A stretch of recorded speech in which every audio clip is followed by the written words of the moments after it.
కొందరి మాటలు మన మైండ్‌లో అలా తిరుగుతుంటాయి. మీకెప్పుడైనా ఇలా జరిగిందా? ఎవరైనా ఒక చిన్న మాట మాట్లాడినా, ఒక జోక్ చేసినా, లేదా టోన్‌లో చిన్న మార్పు వచ్చినా, అది గంటల కొద్దీ మీ మనసులో తిరుగుతూనే ఉంటుంది. మీరు మళ్ళీ మళ్ళీ ఆ సీన్‌ను రీప్లే చేస్తూ, వారెందుకలా అన్నారు? నేనేమైనా తప్పు చేశానా? అని ఆలోచిస్తూ అలసిపోతారు. అదంత పెద్ద విషయం కాదు అని తెలిసినా, అది మీ మనసు మీదే చాలా భారంగా పడుతుంది. అయితే దీనికి అసలు కారణం ఏమిటి? చాలామంది ఇది సెన్సిటివిటీ లేదా ఓవర్ రియాక్షన్ అనుకుంటారు. కానీ వాస్తవం అది కాదు. ఇదంతా మీ మెదడు ఆటే ఒక ఆట మాత్రమే. సైకాలజీ ప్రకారం ఎవరైనా మనల్ని ఏదైనా అనగానే మెదడు వెంటనే గతంలో ఇది ఎలా జరిగిందా అని చెక్ చేస్తుంది. గతంలో ఎవరైనా తప్పు పట్టారా? ఎగతాళి చేశారా?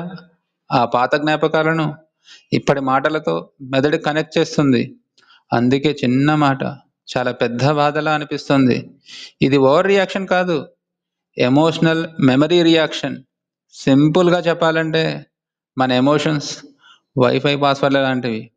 ఎవరైనా ఒక ట్రిగ్గర్ అయ్యే పాయింట్‌ను టచ్ చేయగానే మన మెదడు పాత పాస్వర్డ్ టైప్ చేసి అదే పాత ఫీలింగ్స్‌ని ఓపెన్ చేస్తుంది.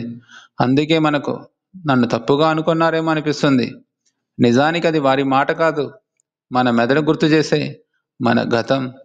మరి దీన్ని ఆపడం ఎలా? మొదటిది పాజ్ ద రీప్లే. ఆ ఆలోచన రాగానే ఇది నిజానికి ఇప్పుడే జరిగిందా?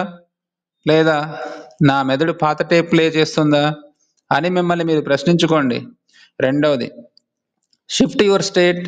ఒక చిన్న ఫిజికల్ యాక్షన్, నీళ్లు త్రాగడం లేదా ఒక దీర్ఘ శ్వాస తీసుకోవడం వలన మెదడులోని స్ట్రెస్ బటన్ ఆఫ్ అవుతుంది. మీరు బాధపడడం బలహీనత కాదు. మీ మెదడు మిమ్మల్ని కాపాడాలని చూస్తుంది అంతే. కానీ గుర్తుంచుకోండి, మీరు మీ గతం కాదు. ప్రశాంతంగా ఉండడం మీ చేతుల్లోనే ఉంది.